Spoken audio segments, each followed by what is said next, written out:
Dando sequência ao segundo vídeo,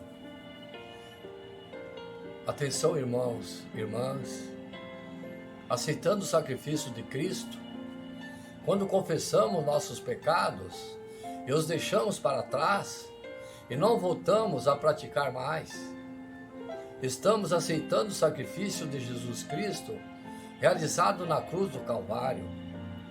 O pecado é desobedecer a Deus, não seguindo o seu padrão perfeito.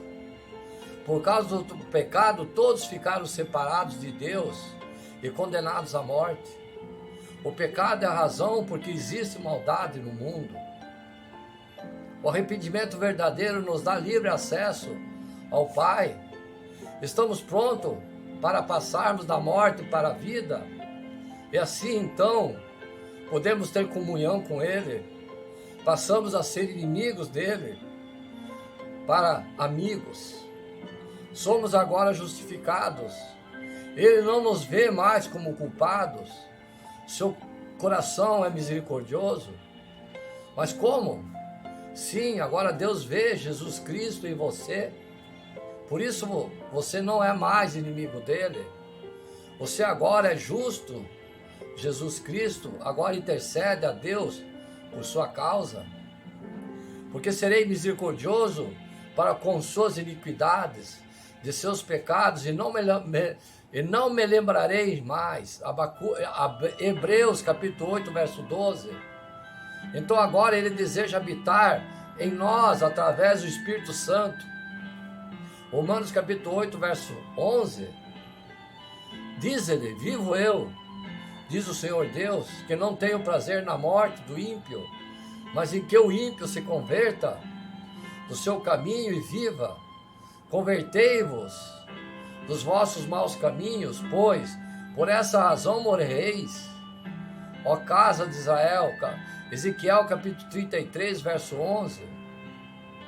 A luta do cristão. Paulo plantei, e Apolo regou a planta, mas foi Deus quem a fez crescer. De modo que não importa nem o que a planta e nem quem rega, mas sim Deus que dá o crescimento. 1 Coríntios capítulo 3, versos 6 e 7. Após receber a nova vida em Cristo, o cristão, o irmão, a irmã, inicia o processo de alegria da salvação. O primeiro, amor. É um período de muita alegria. É o tempo em que encontramos Cristo e tudo faz sentido em nossas vidas. É espetacular que sentimos. É espetacular o que sentimos nesse período. É um momento maravilhoso, especial. Nos sentimos fortes, firmes. Espalhamos por todo lugar a alegria desse amor que recebemos. Você ora, irmão, tem conexão com a Bíblia Sagrada, jejua, vai às vigílias, passa horas e mais horas com Deus. Não se importa com as longas horas, porque você está forte. Você tem visitações poderosas de Deus. Recebe presente inesperável do nosso Pai. Então algo acontece e nada mais passa a ser como era antes. As responsabilidades aumentam, algumas coisas começam a acontecer e não entendemos, coisas estranhas. Você percebe que nem todos gostam de você como você via antes. Você vê que pessoas não são verdadeiras como você as via antes. Acha que não precisa de ninguém.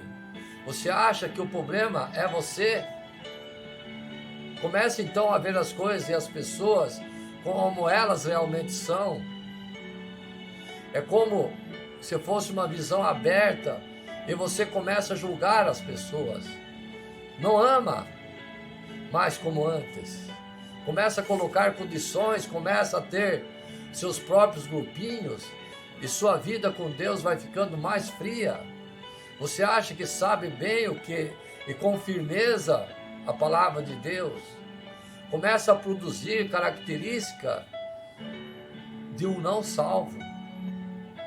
Começa a não entender do porquê que passa por tantas coisas difíceis, dificuldades, provações, acha que não vai conseguir?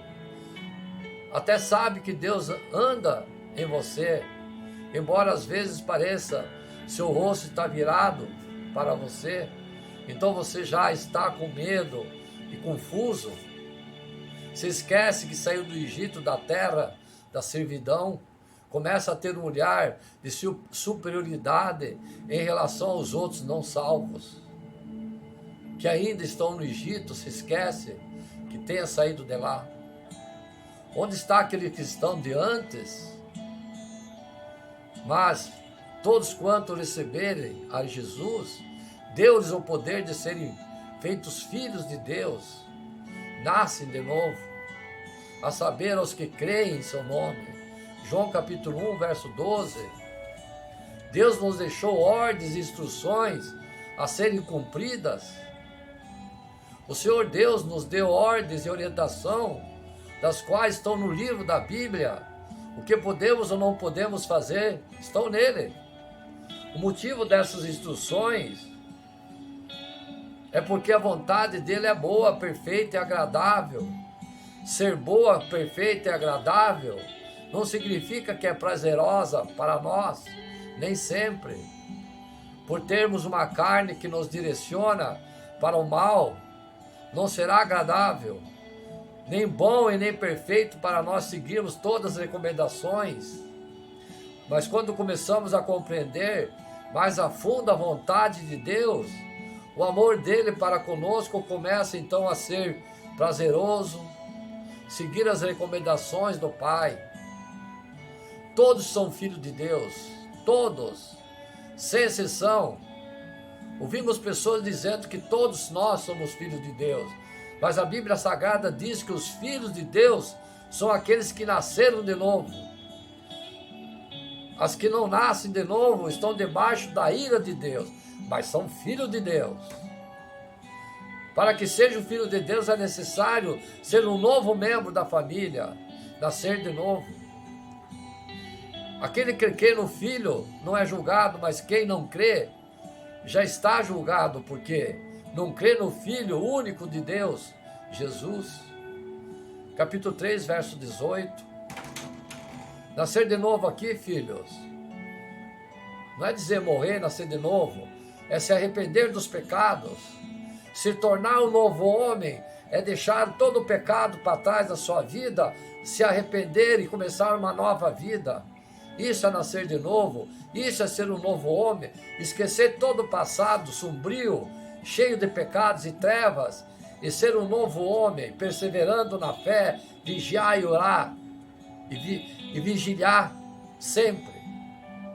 Aquele que quer no Filho não é julgado, mas quem não crê está julgado porque não crê no Filho único de Deus.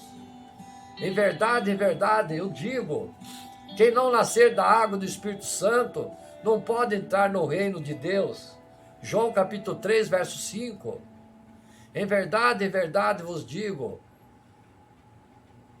quem não nascer do Espírito Santo não pode entrar no reino de Deus. João capítulo 3, verso 8. Capítulo 3, verso 5. Mas para que o cristão nascido de novo, atenção filhos, aquele que se arrependeu, não é mais o velho pecador, nasceu de novo, é um novo homem, necessita para passar momentos difíceis, vales, desertos, provações, privações. Esse é o verdadeiro cristão, levando ele mesmo o seu corpo, os nossos pecados, sobre o madeiro, para que, mortos para o pecado, pudéssemos viver para a justiça, e pelas suas feridas fomos sarados. 1 Pedro capítulo 2, verso 24. Ao nascermos de novo, atenção filhos, a nós sermos arrependidos do pecado e sermos um novo homem, nascemos novamente em Cristo. A força do pecado já não habita mais em nós, sendo então possível vencermos os alvos de quem trabalha contra os cristãos. Nós mesmos, a nossa carne, nossos pecados, o diabo, a morte. 1 Coríntios capítulo 15, verso 26. O diabo é mau, é cruel, tudo quer destruir. é mentiroso, é enganador, nos odeia. O diabo não ama, ele odeia, ele induz. Odeia tudo que se refere a Deus. Por isso, ele nos odeia. Você é filho de Deus, ele te odeia.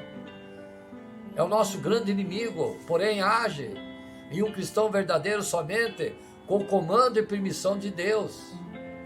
Apesar do diabo ser adversário cristão, com suas artimanhas, suas armadilhas, acaba levando o cristão para mais perto de Deus. O cristão se sente como uma ovelha indefesa e corre para os braços do Pai. Lembra de Jó, irmãos? Irmãs, que experiência tremenda Jó teve com Deus. Esteja alerta, irmãos, irmãs, filhos, e fique vigiando, porque o inimigo de vocês, o diabo, anda por aí como um leão que ruge, procurando alguém para devorar, ou fazer pecar, ou cair em tentação. Fique firmes na fé e enfrentam ele, porque vocês sabem que no mundo inteiro os seus irmãos na fé estão passando pelos mesmos sofrimentos. Afeganistão, Paquistão, Síria e outros países. Mas depois de sofreram por um pouco tempo, o Deus que tem por nós um amor sem limite e que chamou vocês para tomarem parte da sua eterna glória, por estarem unidos em Cristo, Ele mesmo os aperfeiçoará e dará firmeza, força e verdadeira segurança. A Ele seja o poder, a honra e a glória para sempre. Amém. 1 Pedro capítulo 5, verso 8 e 11. Deus é soberano, exerce todo o poder e autoridade suprema. Temos que confiar nele nos tempos difíceis, pelo que estamos passando. E sem demora, Deus da paz esmagará Satanás debaixo dos vossos pés. Romanos capítulo 16, verso 20. Não tenham medo daqueles que matam o corpo, mas não podem matar a alma e nem o espírito. Porém, tenham medo de Deus, que pode destruir no inferno toda a alma, todo o corpo e todo o espírito.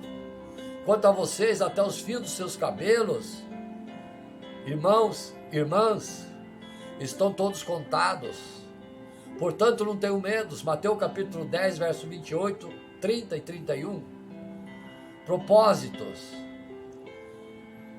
sermos conformados à imagem de Jesus, parecido com nosso irmão e mestre.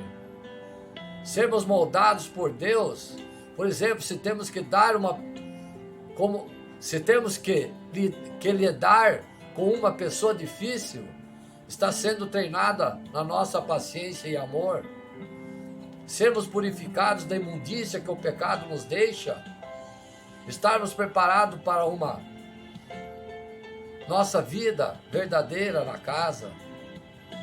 Como é necessário sermos conformados à imagem de Cristo, é necessário que passemos pela transformação de Deus para nossas vidas.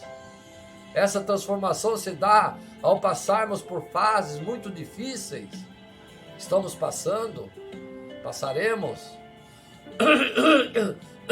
Quando não estamos em Cristo, não somos nascidos de novo. Também passamos por fases muito difíceis em nossas vidas, mas a motivação é diferente. Em Cristo passamos a fazer parte da família de Deus. Então somos transformados, moldados por Deus, para estarmos prontos para a glorificação do nosso corpo em nossa morte física e o arrebatamento da igreja. E não estando em Cristo, a tendência é que pareçamos mais com o mundo, com o pecado e com o diabo. As frases do cristão, passar por essas fases é necessário para que sejamos conformados à imagem e semelhança de Cristo. Não há que pularmos essas fases, não há como. Muitos cristãos acabam odiando essas frases, mas ela ocorrerá de qualquer forma. Pode ser demorado e doloroso, mas será necessário. Se o velho homem não morrer, iremos nos ensoberbecer, acharemos que é mérito nosso, que é força e poder do nosso braço. Isso nos fará cair e servir outros deuses, dinheiro, idolatria, poder, prazeres da carne, bebedeira, etc. Não desista, irmão e irmã, pois no começo de cada fase podemos não saber o que está acontecendo. Reaja. Não podemos agir como coitadinhos de nós mesmos, porque o mundo parece cair ao nosso redor. Haverá necessidade de esforço para assim alcançarmos a maturidade. Haverá muito choro, lamento, sim. Não nos recusemos a passar por isso, mas iremos passar. Não se apresse em sair dessas etapas, porque Deus vai sempre falar com você. Porque o cristão deve passar por lutas, momentos difíceis e sombrios. Sim, teremos momentos de refrigério também, como uma espécie de férias para o descanso do cristão, mas haverá momentos difíceis. Muitos irmãos cristãos em outros países em guerra estão passando momentos dificílimos, fome, tortura, morte. Quando os dias forem bons, aproveita-os bem, mas quando forem ruins, considere, Deus fez tanto um quanto ao outro, para evitar que o homem descubra qualquer coisa sobre seu futuro. Eclesiastes capítulo 7, verso 14. Esses momentos são necessários para que conformemos a imagem de Cristo. Para o cristão, agora vive dentro dele, sendo então necessário darmos os frutos de quem Deus é.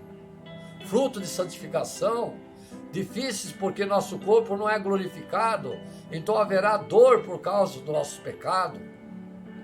Os desertos porque passamos, Deus então começa a revelar para nós quem realmente somos sem Ele, tirando a máscara do cristão, aprendendo a morrer para o velho homem, a grande escola de Deus. O Senhor teu Deus te guiou no deserto esses 40 anos para te humilhar, para te provar, para saber o que estava no teu coração, se guardarias ou não os seus mandamentos. Deuteronômio capítulo 8, verso 2. Muitos estão aqui, estão sem entender nada. É lugar onde nossos sentimentos são muito bem trabalhados por Deus. Nosso coração começa a ser esmagado por Ele. O que pode ocorrer nesse período? Angústia, medo, pânico, enfraquecimento, as orações diminuem, ficam repetitivas, sem ânimo nem vigor, as palavras vão, fluem, as palavras em vão, fluem, a leitura ou busca pela palavra de Deus, que antes era atendível facilmente e frequente, passará a não seguir ou conseguir se concentrar em um texto. Ler um versículo apenas irá exigir muito esforço, tanto para ler quanto para se concentrar nele. Não atenderá ao texto que ler, esquecerá as palavras facilmente, que antes saíam de sua boca com muita facilidade. Nesse período poderá ter experiência com Deus, dele dar um versículo apenas para você ler, um só, mas ele irá ordenar que compreenda e viva esse versículo que você está lendo, porque antes líamos por conhecimento da palavra, mas é necessário a prática, viver a palavra. Quero aqui fazer um intervalo, um parágrafo, pedir a todos, a todas que estão ouvindo essa palavra, abram sua Bíblia e leia um versículo, somente um, e sigam e põe em prática na sua vida, porque Ele está te dando esse versículo para você ler E está te ordenando que você compreenda e viva esse versículo que você está vendo. Amém? Em nome de Jesus.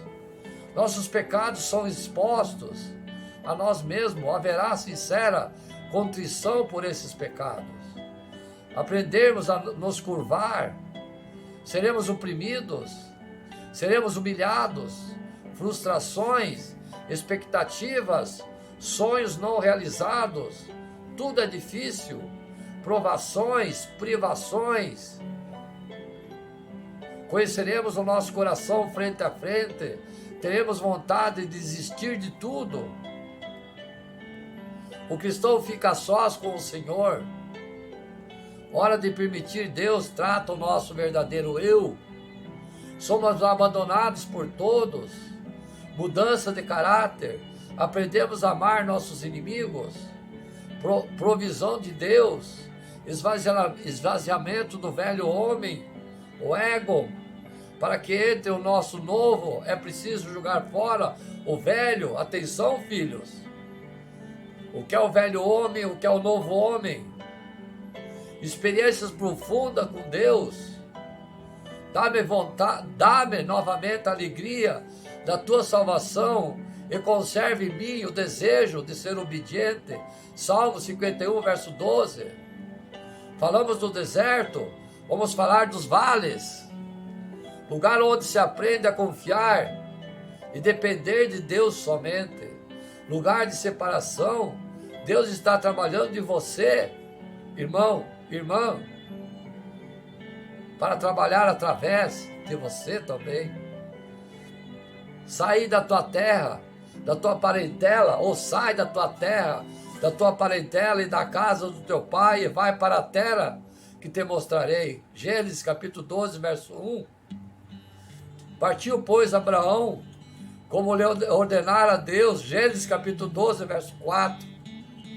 Abraão agiu totalmente pela fé. Não sabia para onde ir, mas acreditou na direção divina. Pense no que estou dizendo, pois o Senhor fará com que você compreenda todas as coisas. Segundo Timóteo, capítulo 2, verso 7. Eu senti a presença poderosa de Deus. Eu vi dizer o seguinte: levanta-se e vá até o vale, que eu falarei com você ali. Ezequiel, capítulo 3, verso 22.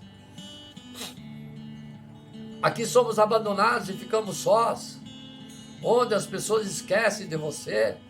No vale você não tem amigos, não tem parentes, nem ninguém, nem conselheiros. Quando nos encontramos cansados, exaustos,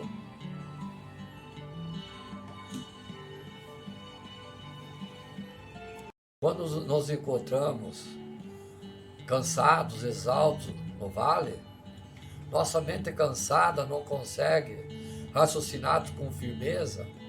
Nosso espírito enfraquecido pelas lutas pode dar brecha para as mentiras das trevas. Necessidade de vigiar, orar, confiar no Senhor e lembrar das promessas que estão descritas no livro santo, a Bíblia. Corra para Deus em oração e Ele virá. O Espírito Santo dará o conforto necessário para você progredir nas tuas tragédias, nas tuas decepções. Ele lhe estenderá a mão. O que pode ocorrer nesse período? Largamos o passado, serão retiradas ou serão tiradas todas as nossas idolatrias, nossos aprendizados religiosos, as vontades do nosso ego, desapegos das coisas carnais, pensamentos e pessoas. Fardos necessários serão retirados de você. Aprendemos a fechar a brecha do inimigo. Teremos que perder algo que não serve mais para nós, jogar fora. Preparação, entrar num patamar maior de intimidade e conhecimento com Deus. Feridas serão curadas. A oração passa a ser modificada, mais madura. Sabe o que está falando, com quem está falando. Sabe a gravidade do que está pedindo. Será mais agradecido ao falar com Deus. Aprenderemos qual é a nossa relação, condição comparada a Deus. Ele não é o mordomo, Ele é o Todo-Poderoso. Cala-se diante de toda a terra. Abacuque, capítulo 2, verso 20. Serão poucas a sua palavra diante dele. Não estará em oração, em reclamação ou lamentação, dizendo: por que estou passando por isso? Ou o Senhor precisa me dar e me abençoar? Irá compreender os motivos dos quais passa por diversas dificuldades. Os olhos se abrem, a sabedoria vem quando pedimos. É esvaziada de si mesmo. Pessoas não podem acreditar em você nesse período, nem na longevidade de ser um cristão. O visual carnal dá lugar à visão espiritual. Fé será exercitada. Deus dará grande capacitação a você para superar as rejeições humanas. Aprenda a perdoar genuinamente, gratuitamente, esquecendo o mal que nos fizeram. Passamos a aprender e olhar a Cristo. O inimigo nos induz a achar que o que tínhamos antes era melhor. Aprendemos a ser amigos de Deus e andar com Ele, crendo em suas promessas. Aprendemos a submeter o corpo do domínio e à disciplina do Espírito Santo e não pregar o que não se vive. Aprendemos a guiar de forma correta. Deus conforta, consola. Pausa, irmão, irmã, para pensar e aprender. Isolamento, solidão, aflição, ficar a sós com Deus em comunhão com Ele. Provação, você ora, você chora, você geme, clama, busca e passa pelo estreito de Deus. Você luta dia e noite, ao anoitecer, ao amanhecer. Ao passarmos pelos vales das sombras, podemos até sentir dor, mas teremos uma experiência inesquecível com o Senhor. Aqui é necessário aprender, irmãos, irmãs, confiar no Senhor, esperar no Senhor, descansar no Senhor, glorificar o nome do Senhor. É bom que as pessoas aprendam a sofrer com paciência desde a sua juventude. Quando Deus nos faz sofrer, devemos ficar sozinhos, pacientes, em silêncio. Devemos nos curvar, humildes, pois ainda pode haver uma esperança em tudo. Quando somos ofendidos, não devemos reagir, mas sim suportar todos os insultos. O Senhor não rejeita ninguém para sempre. Ele pode fazer a gente sofrer, mas também ter compaixão, porque o seu amor é imenso.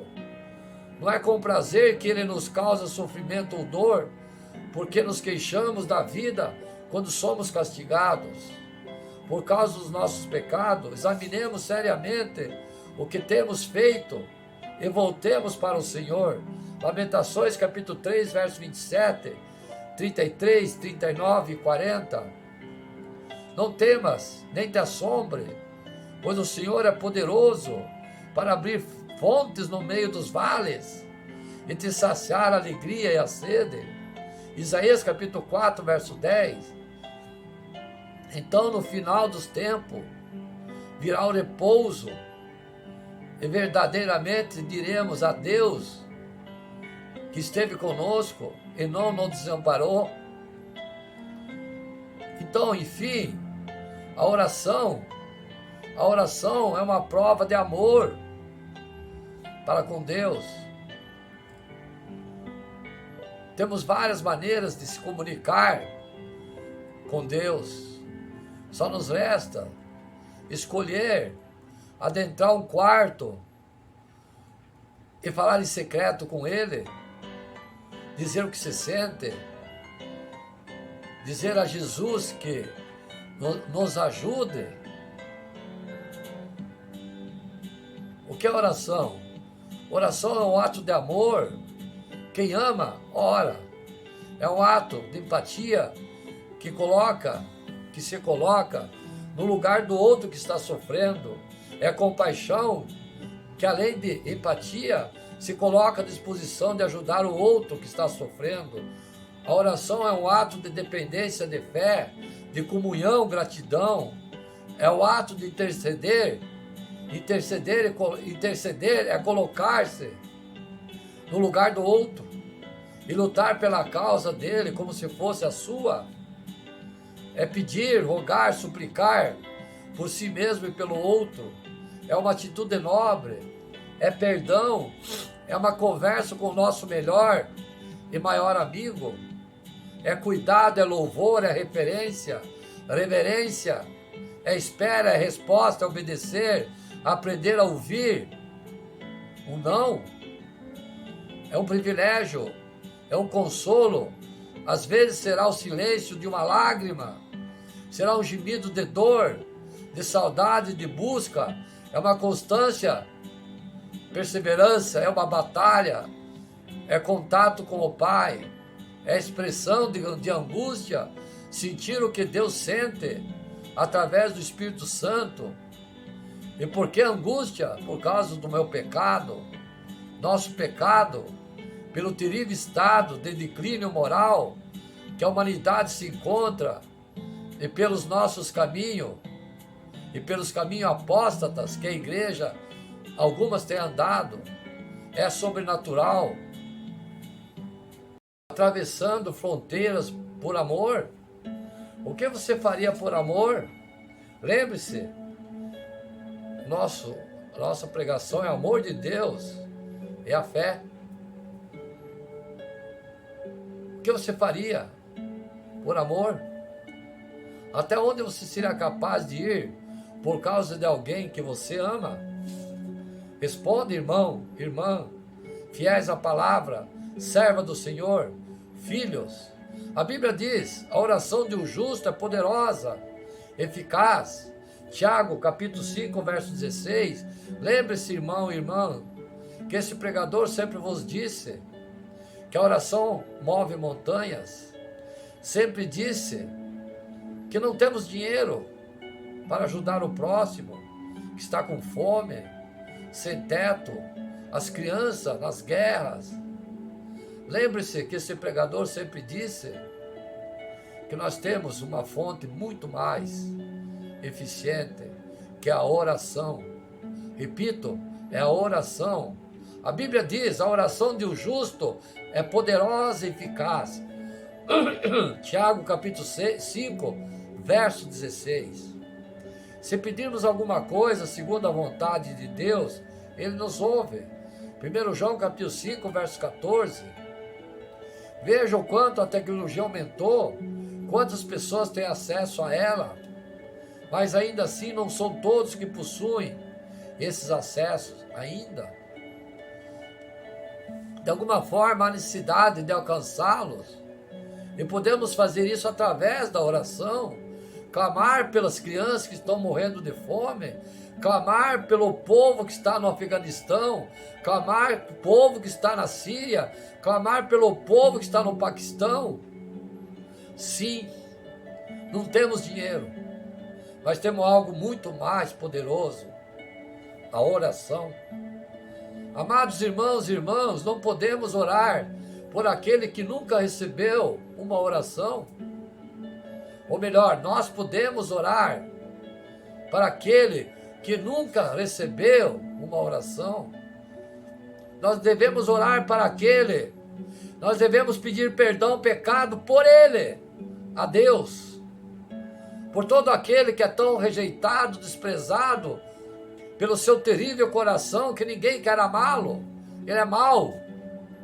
Podemos amá-lo orando por ele, pedindo pelos irmãos que estão morrendo nas guerras, orar por aqueles que todos o rejeitou, abandonou, esqueceu, para que sejam alcançados pela graça de Deus, pelo amor e misericórdia, para que o orgulho dos corações dessa vida seja esmagados totalmente pelo amor de Deus, o orgulho seja amassado, jogado no chão e pisoteado. Em oração podemos ir onde nossos pés não alcançam, onde nosso dinheiro não tem, Podemos lutar por causas que são impossíveis, guerras em países. Podemos enxergar além dos nossos olhos, pode ver, pode tocar o alcançável. Lembre-se, irmãos e irmãs, o que a oração fez em Nínive. Deus iria destruir a cidade de Nínive. O rei convocou o povo a jejuar, se vestiu em saco,